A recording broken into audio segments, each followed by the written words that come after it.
Bem-vindos a mais um vídeo do canal Interview e hoje nós estamos com duas celebres. Vocês já conhecem o ator e diretor Alexandre Battel e também o nosso querido assessor de imprensa e jornalista Bruno Gambini. Antes de mais nada, é claro, você que ainda não é inscrito no canal, inscreva-se no canal, meus amores, e ative o sininho. E vamos saber de um tudo sobre esses dois, né? O Alexandre, você já, até por outros papos que a gente teve anteriormente, você já conhece. Vamos saber um pouco da história do Bruno também, que é maravilhoso, né? Em primeiro lugar, como vocês se conheceram?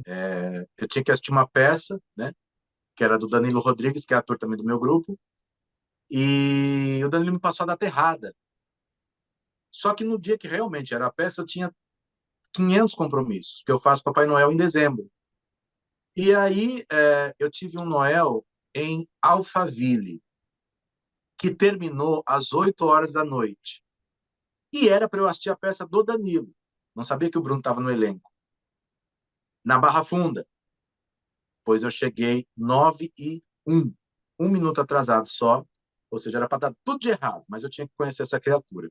E aí fui assistir a peça, tal, enfim, e observei, né, os atores que estavam lá. Depois, no final, fui conversar com o Danilo. Ah, Danilo, legal, bacana sua peça, tal. Em janeiro, eu precisava de um ator para fazer a peça O Cravo e a Rosa em Confusão no Jardim, que você, inclusive, já assistiu.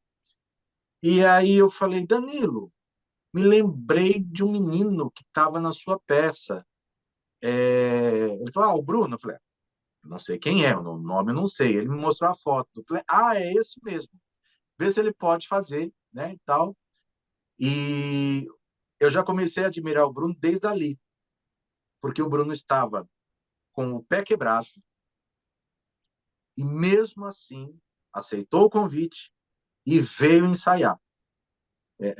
Quase um mês com o pé todo estrebuchado, mas esteve aqui presente, então isso já me ganhou. Só o fato de ele falar assim, eu aceito, eu tô com o pé quebrado, mas eu vou fazer a peça. Falei, aí já conquistou. Falei, então é esse aí. E foi assim, ou seja, era para dar tudo de errado no dia, mas eu tinha que conhecer essa criatura aqui. E na época eu também estava fazendo aula, eu tinha aula de corpo e eu ia com o pé quebrado. E a minha sala tinha escada, então meus amigos eles me carregavam no colo. Aqui, quando eu cheguei aqui, cheguei de muleto, o Batel eles me apoiava, né, Batel? Separou um Carregava no lugarzinho colo. para mim, assim, para esticar a perna. Então, é muito gratificante, assim, ter essas pessoas do teatro, assim, à minha volta, porque são pessoas muito acolhedoras, sabe? Bom, eu já assisti muitos espetáculos do Batel, né? É uma peça melhor que a outra. Eu sou suspeita de dizer, né? Nós nos conhecemos há alguns anos. Eita atrás de vixe, no bom sentido, né? É só coisa boa, espetáculo, peças. Tem para todos os gostos, gente. Tem para criança, tem para adulto, tem sobre espiritualidade. É só sucesso. E eu queria saber da onde vem a inspiração, né? Questão de logística, de tudo isso. Como que você faz para criar essas peças? Olha, a inspiração ela vem da vida, né? Porque até o livro que eu publiquei, Um Pedaço de Nós, que é um livro de poesias, eu só consigo escrever qualquer coisa se algo me comove. Então, de repente, eu estou passando na rua e vejo um casal se beijando. Aí eu falo, poxa, eu não namoro. Já sai ali 10 poesias sobre amor. Então, eu preciso ter um mote para poder escrever. O Cravo e a Rosa, por exemplo, eu estava aqui em casa e um grupo de crianças estava brincando, cantando a musiquinha, né? O Cravo briga com a Rosa e tal. Isso aí dá texto. Aí baixa a entidade, que eu vou lá. O Cravo e a Rosa eu escrevi com a minha máquina de datilografar ainda, né? Lá batendo na teclinha. Então, aí a dos Orixás, que eu considero o maior sucesso do Grupo Ófilos, já faz tempo que a gente queria fazer, e eu fiquei de escrever, aí não dá um dia, acho que era umas 6 e pouco da tarde, eu falei, gente, eu estava no trabalho ainda, eu falei, eu preciso escrever essa peça. E aí, em 2 horas, mais ou menos, a peça estava pronta. Claro, depois a gente lapidou e tal, não sei o quê, mas em 2 horas a peça estava pronta, com falas, com texto, com personagens, com tudo. E essa nova também, né? A gente estava tomando sorvete E aí tava uma lua linda, né? E a gente falando, nossa, olha que lua linda, e não sei o quê. A gente começou a contar histórias de, né, as histórias que eu vim do interior, né? Então, as histórias que meu avô contava para mim, meus tios contavam para mim, né? De Curupira, essas coisas, né? E aí a gente, nessa da lua, que foi para essas histórias, a gente, Do vamos escrever nada. uma peça sobre isso? E aí, naquela mesa a gente começou a desenrolar a peça. Então, acho que é muito sobre a vida. Às vezes eu tô passando assim na rua, vejo, sei lá, alguma pessoa fazendo algum gesto, eu falo, esse gesto vai entrar, sabe? Tem pessoas que são personagens prontos, né? Que a Sim. gente olha, é um personagem pronto, eu falo, é teatro. Então vem muito da vida. Essa inspiração é muito da gente estar aberto, assim, para a vida, para situações. E claro que a gente aumenta, a gente inventa, mas a sementinha, ela Até para quem é cantor também costuma dizer isso, né? De repente está olhando para o nada e aquilo vem uma inspiração para quem é poeta, enfim, é um dom que a pessoa tem e de repente ela se depara com uma situação que dá para fazer alguma coisa. Tem que ser criativo, intuitivo e tudo contigo. Bruno, você é jornalista, né? É assessor de imprensa também e está estudando teatro. Inclusive, já fez muita coisa bacana, né? No geral aí, eu queria que você falasse um pouco sobre os seus trabalhos com a gente. tô com Salvando Folclore, né? Que eu ajudei o Batel a escrever. E a gente vai estrear em julho no Teatro Bibi Ferreira, aos domingos, 11 horas. A gente vai ficar julho e agosto com essa peça. E atualmente, além dessa peça, eu também estou com a minha última peça do Macunaíma, né, que é a escola que eu faço, que eu vou estrear essa sexta-feira, sexta, sábado e domingo lá no Macunaíma.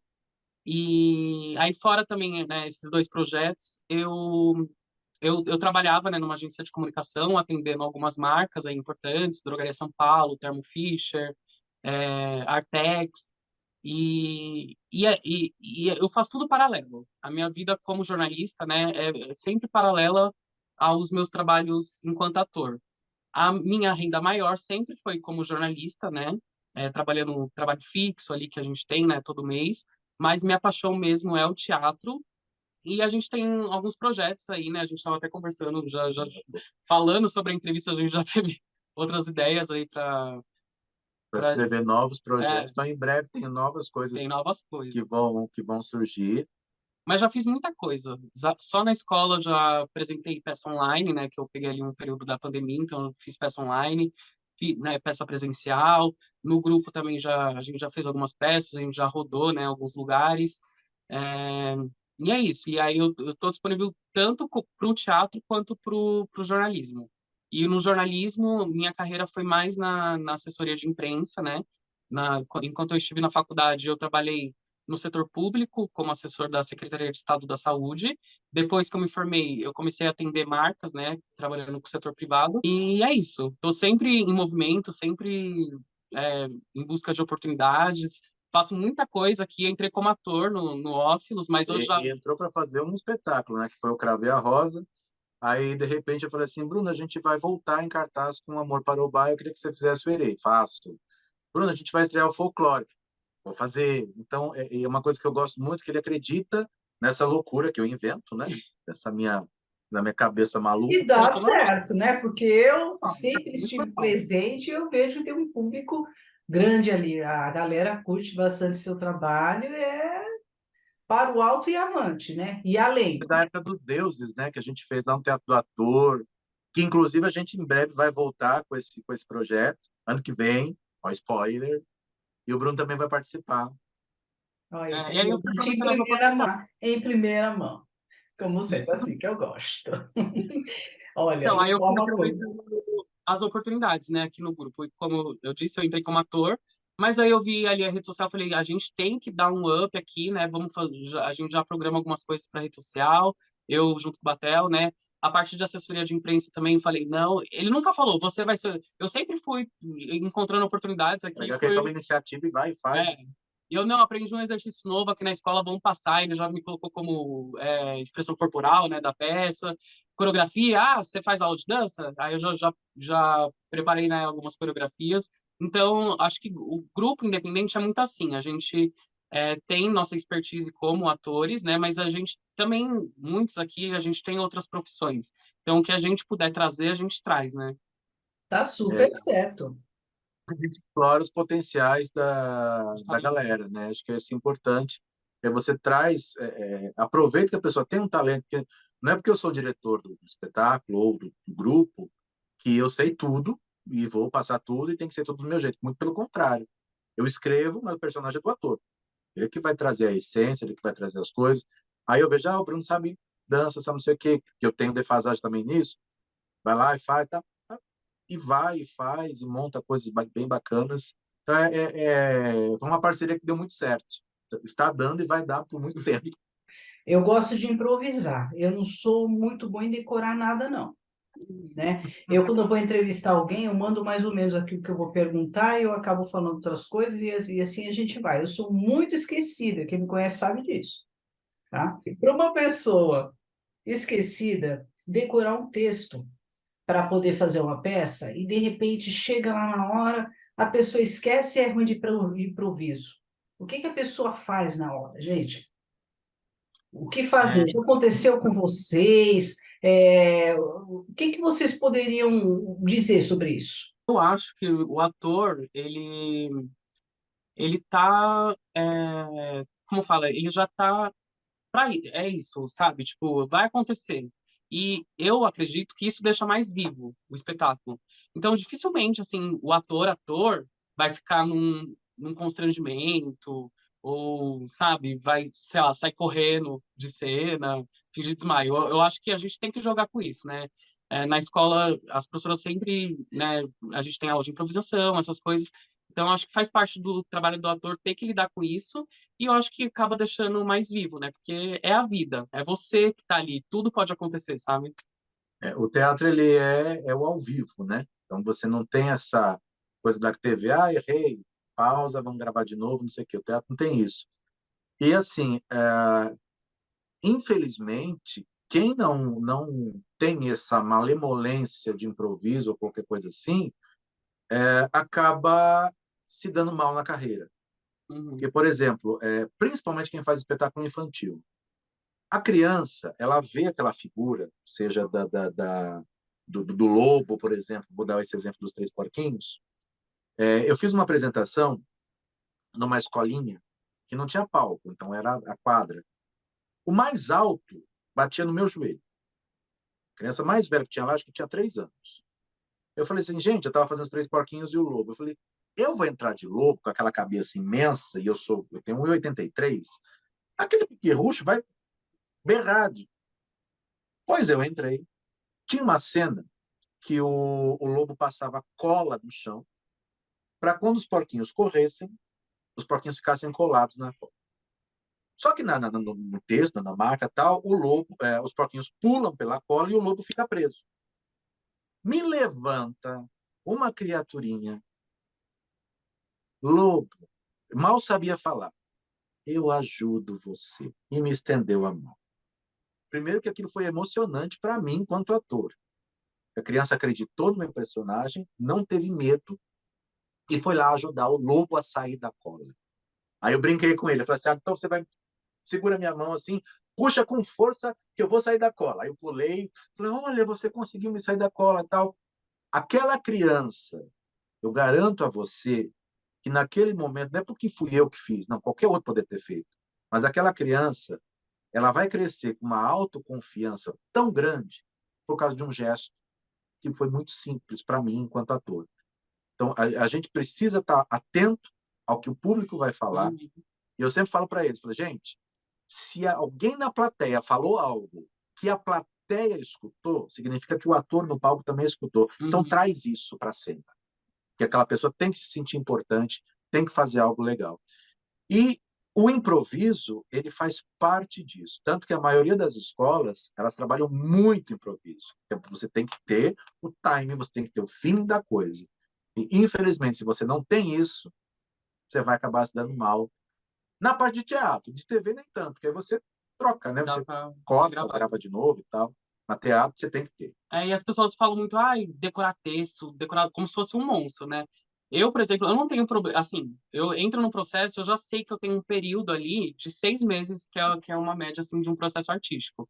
Claro que ninguém na segunda semana vai ter o texto decorado. Então, existe um processo, a gente faz uma leitura, e refaz a leitura, e depois faz com o texto, até chegar esse momento que o texto ele começa a caber na boca e começa a fazer parte da gente, sabe? Então, eu não sei como que é, por exemplo, na novela. Na novela tem esse negócio de um dia para o outro, você já tem que estar com o texto gravado. Sim. Então, aí eu acho que existe uma dificuldade, cada ator tem que ir ali achando como que funciona melhor para ele, né? Mas no teatro, como a gente tem esse tempo, eu acabo nem me preocupando, porque eu sei que é uma coisa orgânica, que vai acontecer e o texto vai chegar. E se tratando de TV, muita gente fala que existe um preconceito, como por exemplo, eu sou uma atriz da Globo, vocês são da Record. De repente eu sou mandada embora, fico desempregada, não estou mais na Globo e eu tenho dificuldades de trabalhar na Record, como por exemplo, vocês acreditam que exista mesmo esse preconceito, ou que é uma coisa que depende muito do profissional? O que vocês pensam a respeito disso? É, eu estava até comentando alguma coisa com o Bruno agora há pouco, que na década de 80, se o ator trabalhava, por exemplo, na Globo, e aí uma marca de margarina contratou esse ator para fazer a propaganda do produto, este comercial não podia passar em outra emissora que não fosse a Globo. Isso começou a prejudicar os atores. Porque aí, você trabalha no SBT, não posso te contratar porque o comercial vai para a Globo. Você trabalha não sei onde. E eu me lembro que durante o programa Show de Calouros do Silvio Santos, ao vivo, ele ligou ao vivo para a Globo. Acordaram que isso ia acabar. A partir daquele momento, começou a surgir um marco, né? Que hoje eu acho que ele se concretizou de uma maneira muito, muito integral. A Globo parou de contratar a galera por períodos. Agora ela contrata por obra. Nós temos que pensar também no lado do produto da empresa. Por exemplo, se eu sou contratado, mas não vou trabalhar, não vou render nada para a emissora, mas eu estou recebendo. Então, para a emissora, isso é prejuízo, não pode acontecer. Então, a gente tem que também ter essa visão do empresário. E o ator sendo contratado por obra, ele vai receber aquele cachê por aquele período de 6 meses a um ano, que é a novela que dure, por exemplo, mas ele está livre para fazer publicidade, para fazer o teatro, para ir para outra emissora, para ir para outra coisa. Então, de um tempo para cá, de uns 2 anos para cá, quando isso acabou, para o ator ficou muito melhor. Tanto melhor que você vê hoje em dia, nas novelas, as carinhas, você não sabe ainda, de fato, quem é o nome daquele ator ou aquela atriz. Aquele ator é tão bom, qual é o nome dele? Que é carinha nova. Isso fez com que o mercado fosse mudado, fosse transformado. Não que os medalhões não possam fazer, não sei o quê, não é nada disso, não sou contra, pelo contrário, a gente tem que ter os mestres, né, com a gente. Mas, por outro lado, precisa renovar, né? E com essa expectativa, as pessoas estão vendo outras caras na TV, gente de muito talento, e que estão fazendo trabalhos maravilhosos, mas com essa fase, contratado por obra. Então, você já sabe que a partir daquele momento, estou livre para ir para outra TV, ou fazer outra publicidade, ou o que você quer que seja. Mas eu acho que existe um preconceito, assim, no sentido de só parece que se você está no teatro, necessariamente o seu objetivo final é estar na Globo, né? É a Globo, né? E não é bem assim, né? Eu acho que o artista não pode ter esse objetivo, sabe, de estar em determinado lugar, sendo que a gente tem um mercado aí de, por exemplo, de streamings, várias plataformas, né, para a gente ocupar. E a gente sabe que hoje em dia a Globo ela não tem tanta assim pontuação de novela como antigamente, né? Então eu acho, por exemplo, alguém que vai assistir uma peça que só tem um global, eu acho que isso é bobo, né? Porque Sim. não necessariamente que a pessoa está na Globo que ela é boa. Nós temos aí a Netflix, que está fazendo uma porrada de séries com gente que você nunca viu na vida, e atores bons pra caramba. Então, o mercado dele mudou. E o ator que tem essa visãozinha de, eu só vou ficar na emissora X, aí eu acho que ele vai ficar meio que de fora com aquele outro que falou assim, não, o trabalho é legal, o texto é legal, vou fazer sim. O trabalho é bacana, vou fazer sim. Eu acho que tem que ser esse pensamento. Falando agora sobre um assunto muitíssimo polêmico, são os famosos testes de sofá. Eu ouço falar isso, desde que eu me entendo por gente, seja em cabine de DJ, seja para teatro, para tudo, né? Sempre tem aquela pessoa que vai pegar aquele profissional e vai falar: você quer? Então, nós vamos conversar sobre isso de uma outra forma. Vocês já receberam alguma proposta indecente nesse sentido? Já passaram por isso? Eu nunca recebi, mas eu acho que hoje, né, a gente já fala mais abertamente sobre isso, né, porque a gente viu vários casos aí, tanto nos Estados Unidos, né, quanto aqui no Brasil, e eu acho que é uma pena, sabe, porque realmente é muito difícil você estar nessa profissão e, infelizmente, isso ainda acontece, principalmente, né, com mulheres, e é uma pena. Eu acho que as pessoas realmente devem abandonar aquele projeto e tomar as medidas cabíveis, mas a gente sabe que às vezes a pessoa precisa do dinheiro, porque, né, é uma profissão, a gente precisa tirar nosso sustento dessa profissão. Então, muitas pessoas silenciam, né? Isso é uma pena. E não sei, eu acho que tem muitos poderosos, sabe, nesse meio. Então, é difícil mesmo você falar e a pessoa fala contra e fica nesse embate. E o que a gente vê, né, desses movimentos que as pessoas falam abertamente, foram porque elas se uniram. Foi porque uma falou, aí começaram outras a falarem, porque no caso que teve aqui no Brasil, né, do Marcos Milling, né, ele falou uma coisa, a Dani falou outra, aí ficou nessa e a Dani foi tirada como louca.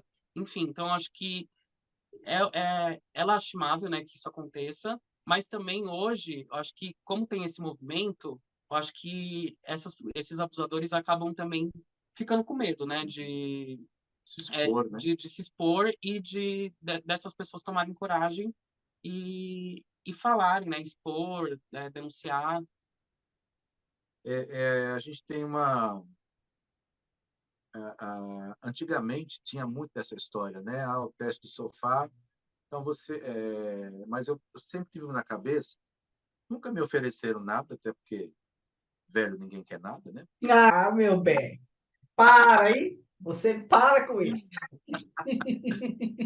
Mas tem uma frase da Fernanda Montenegro, fantástica. Ela diz assim: a beleza, ela pode ser, como é que ela pode ser interessante nos primeiros 5 minutos. Depois você precisa ter algo melhor para oferecer. Porque senão aqui, por exemplo, vai acabar um dia. Tira a mão daí. Isso acaba. Pode demorar um pouco, né? Eu já Aí vem digo, outro né, que eu tô quase cinquentando, né? E a gente tem síndrome de também. Peter Pan, é difícil, a gente não aceita, né? Não aceita. É, Isso porque panela velha, como já dizia o Sérgio Reis, né? Panela velha é que faz comida boa, então a gente... Eu estou fazendo comida há tanto tempo, ninguém. Brincadeiras à parte, você precisa ter algo além, você precisa ter conteúdo, uhum. sabe? E porque aquela coisa assim, tá ok, vou te colocar sei lá, na novela X. Então vem cá e tal. Mas aí aparece uma outra novinha, um outro novinho, que rouba seu espaço. Então, se você não tiver talento, você não vai se manter. Não sou contra a maneira que as pessoas acham de entrar, seja lá por que for, porque você nunca sabe o que a pessoa está pensando, Não dá pra jogar, né? né? Não sou contra, não julgo, não condeno, pelo contrário. Cada um sabe o que está fazendo. Mas você tem de ter talento Uhum. para continuar, porque Não, seu corpo não vai durar a vida toda. não dá, acho que para unir uma coisa com a outra, sabe? Porque aí acaba tirando também uma vaga, uma oportunidade que seria minha, que estudei, que batalhei, que sou feio. Aham, uhum. E aí Humilde, a pessoa vai lá, modesto. faz um teste de sofá e passa. Não dá para julgar, claro, que às vezes, né, a pessoa precisa, Teve não sei o quê. uma época, nem falando tanto de teatro, você lembra na década de 90, por exemplo? Eu era uma criança ainda nessa época, e foi o boom do pagode. Tinha um grupo famoso em cada esquina. Não, foi onde saiu Catinguelê, Soueto, Negritude, Só para Travessa, Contrariar, uma galera. do Pimpolho lá, né? Que onde eu ia, escutava aquela música. Se eu fosse no cemitério, eu escutava. Eu falei que tinha um grupo em cada esquina. Eu citei 5 ou 6. E o resto? Então passou-se a peneira. Quem tem talento se estabelece. Quem é oportunista não cresce. Fiz até poesia. Olha, Nossa! olha, poeta, né? Comprem o meu livro. Realmente, tá que tá, hoje tá inspirado. E, gente, tem um filme, eu assisto de um tudo, leio de um tudo, né? Tem um filme que eu já assisti mais de, acho que bem ali umas 10 vezes, que é o 23º Andar, que retrata o incêndio que aconteceu no edifício Joelma, né? Há muitos anos atrás, e existe um documentário que fala sobre a filmagem em si, que no final, né, no produto final, eles perceberam que existiam ali umas imagens e tudo mais, e foi constatado que os espíritos de algumas pessoas, né, que inclusive ficaram presos ali, apareceram nas filmagens.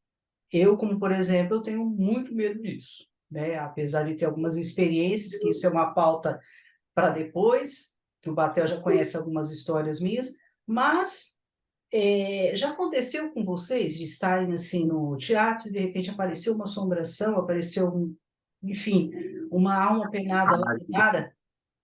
Que fazendo uma hora dessa, já tiveram uma experiência assim? Assombração eu nunca vi, mas eu já assisti uma peça chamada Carandiru, né, do Massacre do Carandiru, que foi no Sátiros. E aí o fotógrafo tirando fotos da peça, depois ele revelou uma que tinha um rosto assim embaçado. Eu não sei também se é verdade, se é edição, se é uma estratégia de marketing, não sei. Mas, né, a foto saiu rolando por aí. E também eu fazia uma peça chamada O Santo Inquérito, né, de Dias Gomes, que a gente fala do assassinato de Branca Dias, né, que foi mandada para fogueira, suspeita de bruxaria, enfim.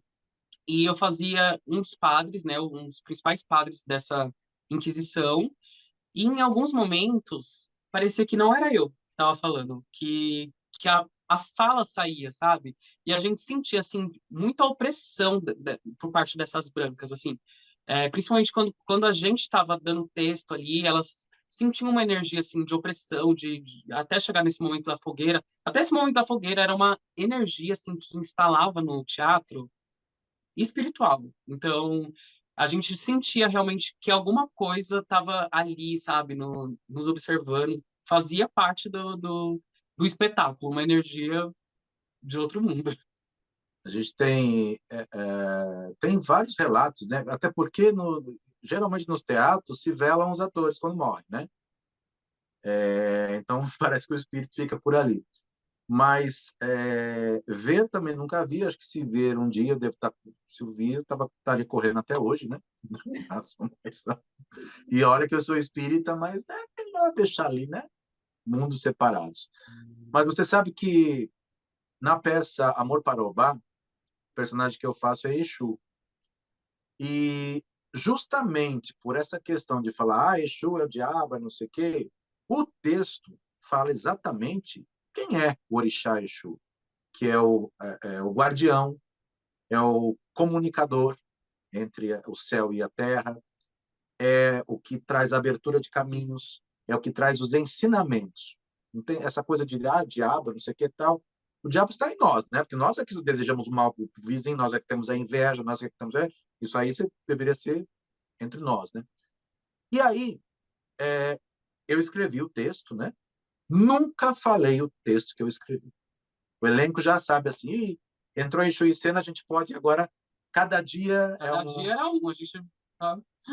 Eu entrava em cena e dava o recado, né? Falava, olha, Exu não é o diabo, é o mensageiro, não sei o que e tal. E, de repente, vinha um texto.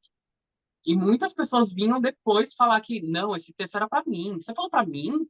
Cara, você falou que eu precisava ouvir e tal. Teve até, na estreia da peça, uma...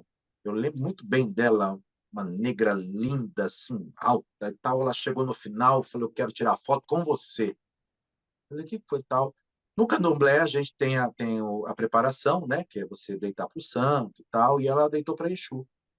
E ela fez assim para mim: olha, eu não sabia da peça. A minha mulher é que falou para mim ontem: olha, a gente vai amanhã eu vou te fazer uma surpresa. E levou ela para assistir. Ela, cara, quando você entrou e falou: Exu não é o diabo, Exu é o ensinamento, não sei o quê, eu já me arrepiei. Quando eu vi seu texto, falei: foi para mim. essa coisa de você vá procurar os seus caminhos, vá fazer o bem, vá pensar nas... O texto vem, eu não vou lembrar o que eu falei, porque eu não lembro nem quando eu saí de cena eu lembrava o que eu falava, né? Então você percebe que, às vezes, é, o ambiente teatral faz com que te usa como instrumento para falar algo para alguém. Você não sabe por que você falou, mas a pessoa que está assistindo sabe por que escutou. Gente, vocês acreditam que hoje seja possível viver de eventos? Sempre foi muito difícil, né? Isso em todas as áreas do entretenimento. Na pandemia, então, tem nem o que falar. Pós-pandemia, as pessoas têm reclamado muito que está difícil tirar o público de casa para ir para uma balada, para ir para um teatro, enfim, para se divertir fora de casa. Porque as pessoas acostumaram, ainda mais quem já era caseiro, a fazer tudo dentro de casa. Como que está o cenário hoje, na opinião de vocês? Acho que sempre foi, né, difícil viver de arte no Brasil, principalmente porque a gente não trabalha CLT. A gente tem os trabalhos pontuais, a não ser que você feche um contrato com uma emissora, né, e fique ali trabalhando por um tempo, mas a vida do artista sempre foi em volta de insegurança, né? Sim. Então a gente faz hoje uma peça, a gente não sabe qual vai ser a próxima, a gente não sabe se vai passar em algum edital, a gente não sabe quanto que a gente vai conseguir levar de público. Então, sempre é uma luta para fazer arte, né? Isso desde antes da pandemia. Eu acho que com a pandemia essa situação agravou, né? Mas eu acho também que a pandemia instigou uma vontade muito forte em todo mundo de querer sair, de querer, né, ver pessoas. E o teatro, acho que é a melhor arte para você ter esse contato, né? Porque é ao vivo, é ali, você vê os poros do ator, né? Então, eu acho que sim, tem essa vontade, né, das pessoas de voltarem, não só para o teatro, mas para shows, para os bares. Mas ainda assim, o teatro, acho que ele acaba sofrendo mais que as demais artes, não só por causa da pandemia, mas acho que por falta de uma cultura mesmo de ir ao teatro, né? Então, é aquilo que a gente estava falando do global. Muitas pessoas procuram muitos musicais, às vezes pagam lá, 200, R$ 300 no ingresso, só para ver um global, sendo que tem várias outras peças, né, a preço popular ou até mesmo gratuita aqui, né, que é de São Paulo. Então, aqui, muita coisa acontecendo gratuita. Então, acho que ainda as pessoas acham que elas não são para o teatro, sabe? E a gente sente isso também, que a gente faz teatro para quem faz teatro, né? E é uma luta, assim, e todo o coletivo que eu faço parte é um questionamento de como que a gente pode atingir mais as pessoas, como que a gente pode continuar, né, fazendo o nosso trabalho, conseguindo as oportunidades, que é sempre uma batalha mesmo, não só levar as pessoas, mas também a própria produção. É Sim. uma coisa cultural, né? Eu não vejo assim que as pessoas tenham deixado de sair, pelo contrário, porque eu vejo bares lotados, cinema está lotado, o comércio, enfim. Então, acho que foi bem isso que o Bru falou, que foi essa questão das pessoas estavam tão presas que quando abriu, vamos fazer tudo. Mas esse fazer tudo, ele tem duas vertentes quando a gente fala de teatro. É a história do global, quem é o famoso que está na apresentação, que tipo de espetáculo que eu vou. E a gente vê, por exemplo, aí, artistas estrangeiros têm vindo direto fazer show em São Paulo principalmente, né? Que a gente está aqui, e a galera, são mega produções, então o valor. E outra, que eu sempre falo, gente, o cara pagou R$ 500 para assistir, mas o indivíduo não vem aqui todo final de semana. É uma vez ao ano e olhe lá. Então, R$ 500, você, tipo, ok, mas paga. Aí você faz uma peça de 30, chama um amigo, nossa, tá caro, né? Mas se ele tomar duas cervejas, são 34. Quer dizer, gasta mais na cerveja do que no teatro. Uhum. E o que tem que acabar é essa mentalidade das pessoas só quererem ver o artista da TV, o artista não sei de quando. Não é assim que funciona. Engraçado que os produtores de televisão, eles estão no teatro, tudo do teatro. Esse povo que está aparecendo na TV agora não começou a carreira hoje. Então, massacrando lá no teatro, batalhando pra caramba lá. E aí foi o olheiro, tal, que foi mais ou menos o que aconteceu com o Bruno. Eu fui meio que olheiro, né? Claro que eu não tenho potencial para levar para grandes espetáculos, mas eu faço o que eu posso. Mas o cara estava assistindo sua peça e chama você. Então, esse povo novo que está na TV está lá no teatro batalhando. Uhum. As pessoas têm que perder essa questão de falar assim. Uma vez, eu trabalhei no Bibi Ferreira anos, né? Mais de 10 anos. E uma vez o Chesco me falando, o Chesco que é o dono do Bibi, falou assim, cara, você acredita que ligou uma pessoa para cá e falou assim, quem que é o famoso que está na peça?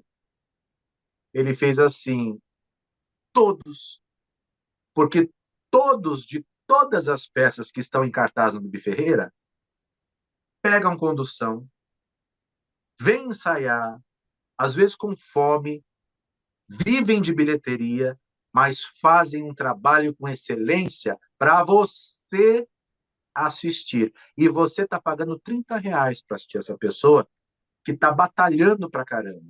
Então, todos eles são famosos. Então, isso é um recado que as pessoas precisam perder. Não é porque ele é diretor de teatro frustrado. Não sou, não, porque eu estou com 34 anos de carreira. Se eu fosse frustrado, eu já teria largado há muito tempo. Muito pelo contrário. Percam essa idiotice de falar, porque tem que ser o famoso, tem que ser não sei o quê. Gente, talento é talento, seja em qualquer área. E você falou da telenovela, né? Eu acho assim que é um mercado muito importante, né? Te dá uma projeção muito grande também, inclusive para prestigiar você depois posteriormente no teatro. Mas eu acho que essa cultura da telenovela, como tem um fácil acesso, né? Não só da telenovela, mas também dos streamings, de Sim. você ter o filme, a série que você quer, a hora que você quer, empobreceu um pouco também o pensamento crítico para as pessoas assistirem teatro. Então, hoje, se você quiser fazer uma peça um pouco mais complexa, com questões mais profundas, né? Que não necessariamente é uma peça realista, acaba afastando, acho que, um pouco mais o público, Se né? você não Porque tiver lei, você não faz, porque viver de público para esse tipo de peça.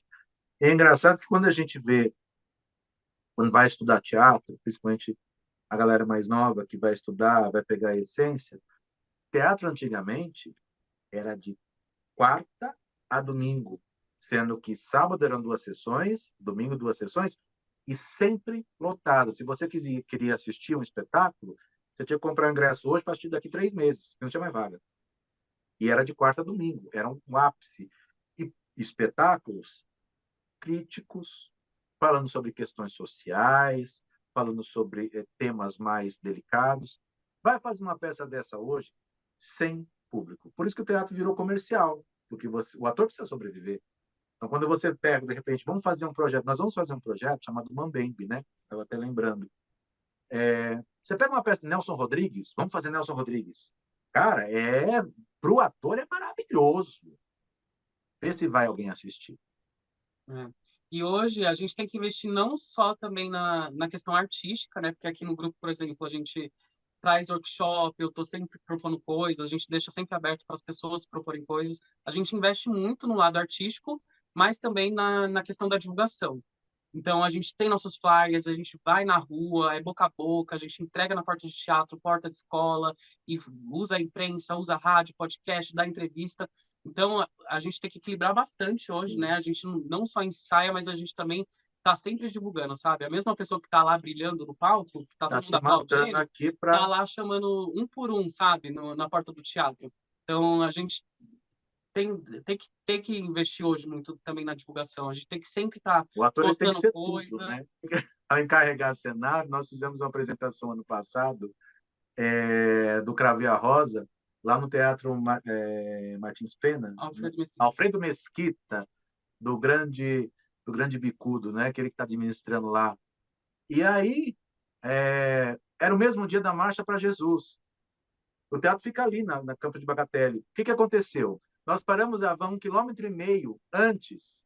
Pegamos o cenário do Cravo e a Rosa, são flores do meu tamanho, e máquina de fumaça, toda a logística, botamos no ombro e fomos atravessando a marcha para chegar no teatro. E veio falar que vídeo de ator é fácil, né? Muito glamour, muito glamour. Pois é, e falando em vida de ator é fácil, né? Estávamos conversando, eu e o Alexandre Batel, um tempo atrás, sobre a Lei Rouanet. Agora nós temos a Lei Paulo Gustavo. O Paulo Gustavo é sem comentários. Eu até parei de assistir tudo que eu assistia dele porque eu fico muito mal. Ele era um cara, eu não tenho palavras para dizer o quanto que eu amava ele. Ele é uma pessoa que, quem não gostava do Paulo Gustavo, né? É Uhum. muito difícil até falar. E agora nós temos a Lei Paulo Gustavo. O que que a gente pode esperar dessa lei? Porque, como a gente havia falado, né, Batel, a Lei Rouanet não é para todos, né? O sol não é para todos, vamos dizer assim, né? Uhum. Então, tem muita gente que realmente precisa, quer dizer, todos, né? Todos os artistas precisam dessa lei para poder ter ali uma grana para poder se bancar e, enfim, né? Uhum. O que que a gente pode esperar? Qual que é a diferença das duas? Como vai ser? O que que vocês pensam a respeito disso? Eu sou uma pessoa muito crítica, né, em determinadas questões. Sempre fui mais voltado para a esquerda, sabe? Sempre votei no Lula e achei e acho que a parte de cultura, a parte de educação e valorização das pessoas vendo dos governos de esquerda. Mas eu vou dizer uma coisa muito séria aqui que eu sempre, desde quando surgiu essa lei, eu falei. A Lei Paulo Gustavo foi criada por um deputado, o senador, não me lembro agora, mas eu sei que era do PT, para mim, oportunista. Sabe por quê? Nós estamos em 2023. Essa lei foi criada por causa da pandemia. Quando é que começou o negócio? Foi em 2020. Cadê o dinheiro? Não recebemos até hoje. Por quê? Para que criar uma nova lei que tem que ser aprovação da Câmara dos Deputados, do Senado Federal, sancionada pelo presidente, que na época era aquele boçal que não ia aprovar nada, até chegar o dinheiro? Por que que esta criatura não se juntou com a bancada e fez a Aldir Blanc 2? O dinheiro nós teríamos tido. E a Aldir Blanc contemplava todas as áreas culturais. A galera que está esperando, a pergunta até que eu faço assim, não é o que a gente vai esperar, é que o povo está esperando da Paulo Gustavo, é que a Paulo Gustavo vai salvar a vida de todo mundo. Você aí de cá já leu o edital? A Paulo Gustavo, 90% é para vídeo. É vídeo. Não tem teatro, Uhum. não tem dança, não tem hip hop, não tem nada disso. Então, você está achando que a Paulo Gustavo é a salvação? Não é. Vai ser a frustração. Outra coisa, Aldir Blanc contemplou o hip hop da comunidade, a, a questão de dança, música, contemplou músico, contemplou baterista, contemplou não sei o quê, contemplou o autor, contemplou as pessoas mais velhas pelo tempo de carreira, contemplou escritores, contemplou grupos de teatro, contemplou todo mundo. Então, para que criar uma nova lei que vai contemplar um nicho de pessoas? Nós temos a Ancine. Por que não reforça a verba da Ancine? Eu A acho que Margareth seria muito Menezes, mais fácil, né, do que criar uma outra lei se não vai abranger e todo. até saiu dinheiro, está uma guerra, porque hoje vai ter uma coletiva na região lá do Nordeste, hoje vai ter uma coletiva no Espírito Santo, hoje vai ter uma... E estão vivendo de coletivo e o dinheiro não sai. A ministra Margareth Menezes, ela tem que pensar que não é abrir o cofre, não é abrir o cofre, porque abrir o cofre e investir na cultura, perfeito, tem que ser feito, só que tem que investir na cultura como um todo.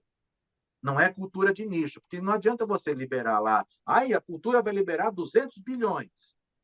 Quem vai receber são as mesmas pessoas, o que Uhum. adianta? Isso que eu ia falar. Infelizmente, a gente acaba brigando entre a gente, né? É, E é uma pena, porque a gente sabe que grupos acabam se sobressaindo do que outros. Então, o processo de se inscrever no edital, ele já é complicado, né? E aí a gente vê outros grupos ganhando e aí a gente fica sem, sabe? E é uma pena, porque a gente também quer que o outro grupo ganhe, mas aí a gente também quer que venha, né? ganhar. E aí fica nessa briga de artista contra artista que eu acho que é uma realidade muito triste. Teve uma pessoa, que eu não posso citar o nome, que agora na virada cultural de São Paulo, e uma artista reclamou, escreveu assim nas redes dela: Pela primeira vez eu não fui contemplada, isso é um descaso. E aí eu, educadamente, como eu sempre for, né, escrevi lá no Instagram dela, graças a Deus, né, querida? Porque você não foi contemplada pela primeira vez. E a galera que rala pra caramba e nunca é contemplado? E agora um povo novo entrou, né? Então vamos deixar sempre da mesmice. Tem grupos aí que recebem todas as leis, todos... Gente, os projetos desse povo é tão supra-sumo do máximo assim, que entra em PROAC e ganha, entra na Rouanet ganha, entra não sei onde ganha. Gente, e os grupos? Vai na Zona Sul, ver o trabalho cultural que esse povo da Zona Sul faz. Vai no Extremo Leste, ver o trabalho que essa galera faz e não tem lei. Então, a lei é para quem não tem dinheiro. Vamos, não é abrir o cofre. Vamos primeiro filtrar quem precisa, filtrar para essas pessoas, vão, olha, isso aqui está destinado a isso, está destinado a aquilo, e vamos fazer com que a cultura chegue onde realmente ela precisa ser chegada. É um absurdo, eu acho o ó do Borogodó do ó, né? É uma Sim, coisa assim foi que exatamente oportunista, com todas as minhas palavras. E falo, a galera vai se frustrar. E quais os projetos que vocês estão envolvidos atualmente? Que no caso vai ter o lançamento da peça, né? Que eu gostaria que vocês falassem, que eu não vou ficar aqui dando spoiler, eu começo a falar, eu vou embora, daqui a pouco eu respondi por vocês. Hoje a gente fez nosso último ensaio, a gente está muito feliz. A gente vai estrear não nesse domingo, no próximo, né? O primeiro domingo de julho, lá no Bibi Ferreira, como eu falei, às 11 horas. E estaremos em Estarei agosto. lá, Eu lembrando que acho é estarei bom. lá. Não só eu, com uma galera maravilhosa aí que já está aguardando, está todo mundo ansioso pela, por essa estreia, né? Vai ser incrível. Gente, quem não assistir, vocês não sabem o que vocês vão perder. Todas E é as legal peças que dessa criatura aqui é show, é lotado, o pessoal gosta, quem vai na primeira vai nas próximas, e assim, esses dois aqui, com certeza, vocês não podem perder. Prossigam, meninos. o horário é muito bacana, porque fala assim, poxa, 11 horas da manhã no domingo? É, porque aí a pessoa vai lá para o teatro, depois sai para almoçar com a família, vai curtir a tarde, dá tempo de descansar. É um horário muito bom de passeio familiar, E né? é no centro, né? Tem muitas opções ali Tem muita também. coisa ali. Mas falando da peça, eu sou sujeito para falar, né? Mas tá muito bonito, tá muito colorida, tem muita música, truques de mágica. É, É, tem truques de vou falar, mágica. vai, vou falar. Salvando o folclore, a gente está resgatando aí nossas lendas, né, do folclore. Eu faço o Guaraci, ele tá ali num momento muito descrente, porque ele perdeu a mãe, e o pai dele, né, meu pai, não conta a origem dessa mãe, né, como que ele conheceu ela, e a gente mora numa casa de campo, e esses seres começam a visitar a gente. Só que mesmo tendo alguns indícios ali, né, dessa magia, né, que está acerca da casa, o Guaraci ele não acredita de jeito nenhum no folclore.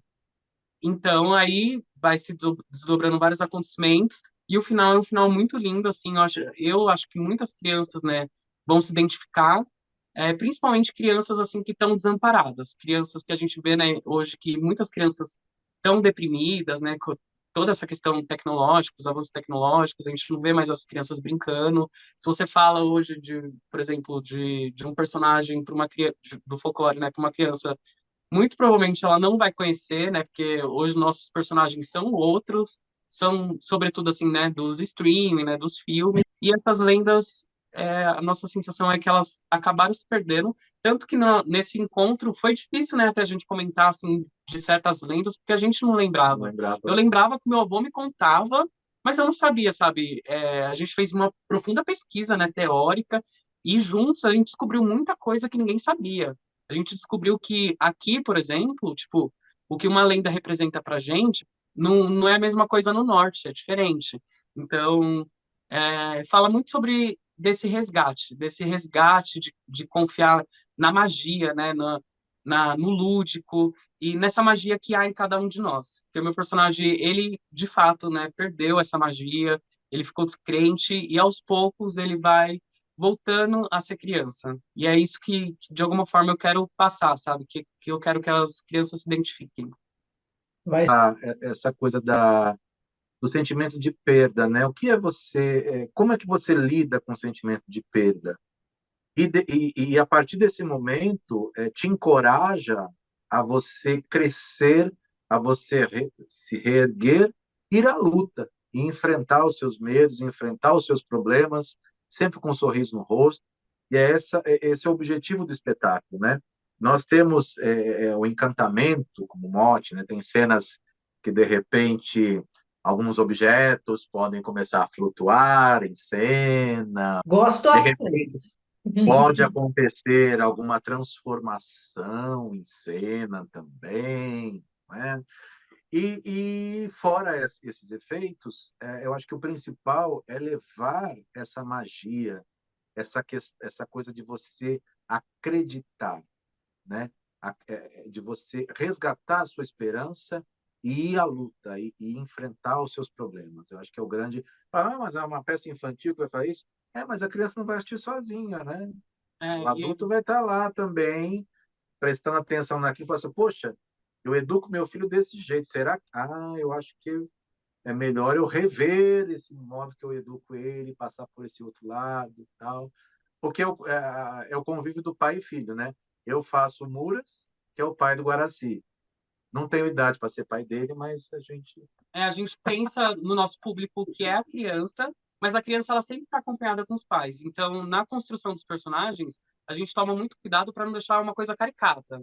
Por exemplo, a gente já tem uma imagem da Cuca, mas como que a gente pode desconstruir essa imagem e trazer um novo ar para essa Cuca, sabe?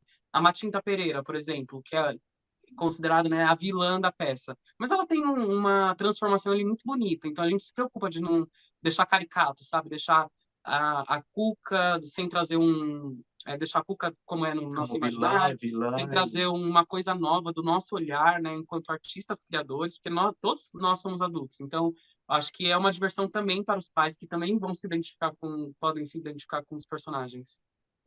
Para quem quer trabalhar com teatro hoje, se identifica como ator, vai estudar, o que que a pessoa precisa saber para entrar no mercado? Eu volto na grande Fernanda Montenegro, né? Ela fala assim: se você pensou em ser ator, a primeira coisa que você tem que fazer é desista. Ela é categórica. Se você desistiu, foi trabalhar em qualquer outra área, em qualquer outra coisa, e sentiu que aquilo não é para você, que aquele bichinho do teatro te faz, você precisa voltar, aí sim você já sabe que você vai ser ator. Brincadeiras à parte, estudo. Porque ator que não estuda Ah, eu ia falar não é isso. ator. Eu ia Acabei, falar... acabei com a fala dele, né?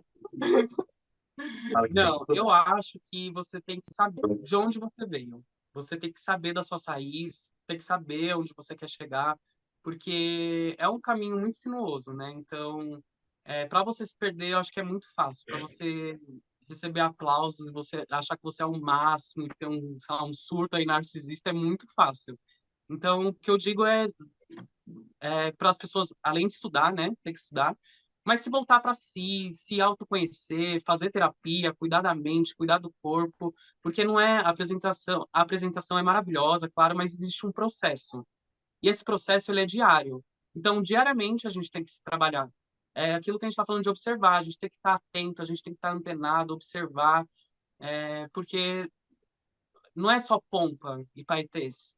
Tem essa parte que é árdua, tem essa parte que a gente estava falando aqui de carregar cenário e fazer esse network, porque né, grupos se sobressaem, então você também tem que se sobressair, mas entender sobretudo, acho que quem você é, sabe? Quem estava com você no começo, quem te deu as primeiras oportunidades,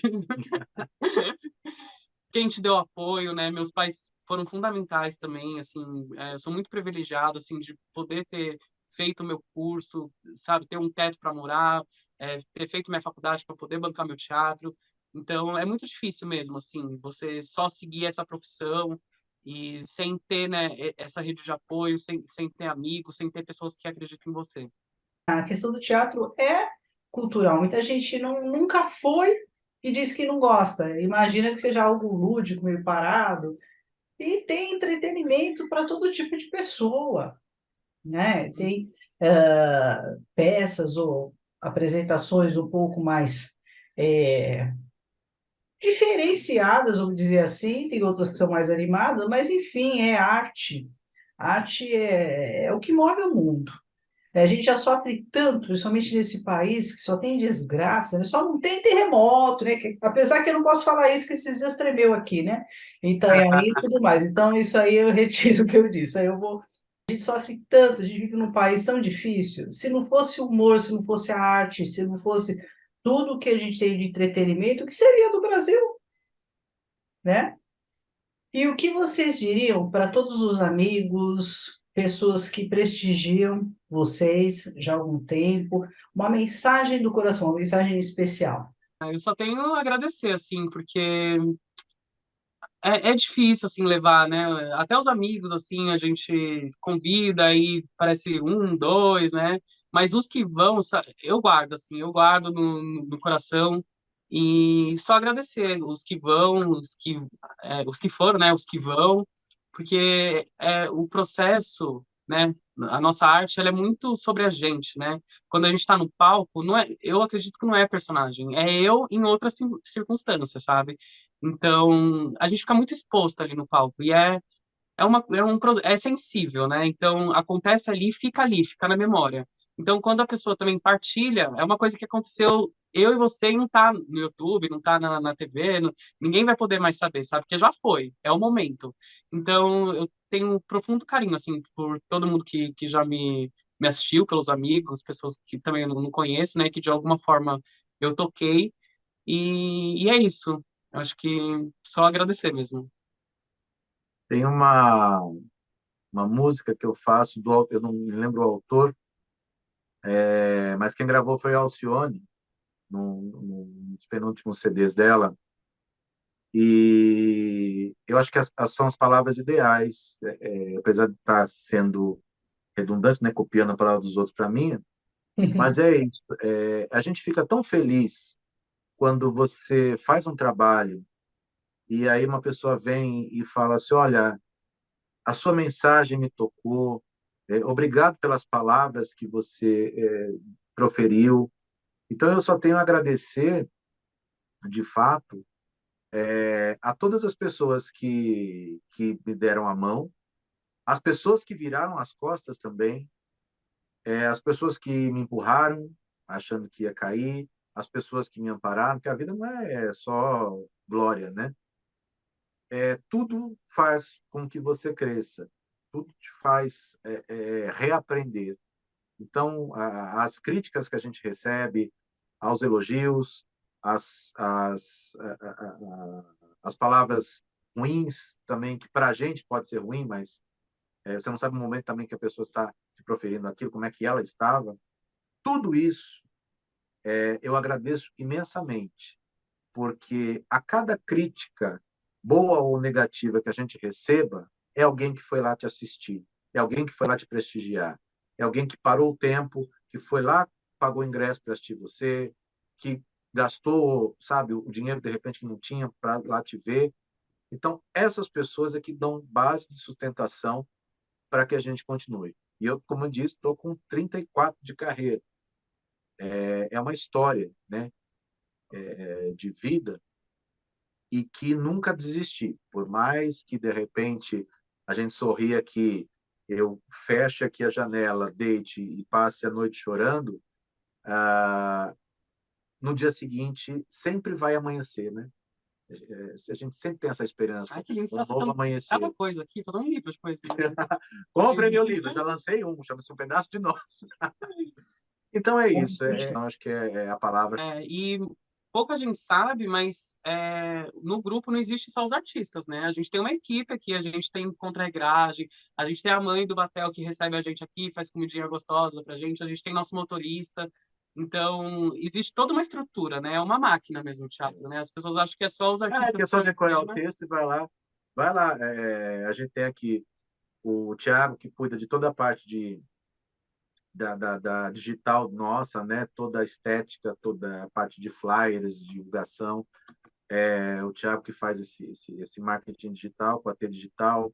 A gente tem a Valéria, que criou todos os Maravilhoso. figurinos, desde a época de Amor para o Bar.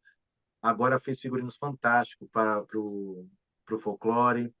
Nós temos o Matheus, que faz a contrarregragem, eu falei assim, depois que a gente colocou o Matheus como contrarregra, a gente ficou tranquilo, porque aí ele monta cenário, desmonta cenário, você corre para colocar a máquina de fumaça, liga aqui, bota extensão, faz isso, aquilo. Então, tem toda uma logística que a gente precisa. E eu não posso deixar de agradecer a minha mãe, que está sempre aqui apoiando e fazendo, né? E a minha segunda mãe, que é a Alessi Brandão, que também apoia pra caramba, ajuda no que pode e tem sido também a segunda mãe. Inclusive, foi nos assistir lá em Obá, foi muito bacana a presença dela, muito forte. Mas, por favor, Leci Brandão, a senhorita vai assistir esse nosso papo e adoraria também uma interview com ela, dos Nossa trabalhos. próxima peça tem uma participaçãozinha. Deixa no ar, deixa no ar, deixa no ar. E eu acho que assim, ninguém faz nada sozinho, né? Nem um monólogo. Você precisa do técnico para ligar seu som, pelo menos seu microfone, né? Então, é agradecer a toda a equipe que nos proporciona e as pessoas também que nos dão oportunidade, como você, criatura, que está nos dando a oportunidade de poder falar, né? Um pouquinho sobre a nossa vida, sobre nós aqui. Eu acho que Contem sempre comigo, com a minha pessoa e com o canal Interview. Gente, redes sociais, para quem quiser conhecer melhor o trabalho de vocês, contratar, inclusive para evento e para Faz peças. projeto de escola, se você for diretor de escola, professor, a gente vai para a escola. Né?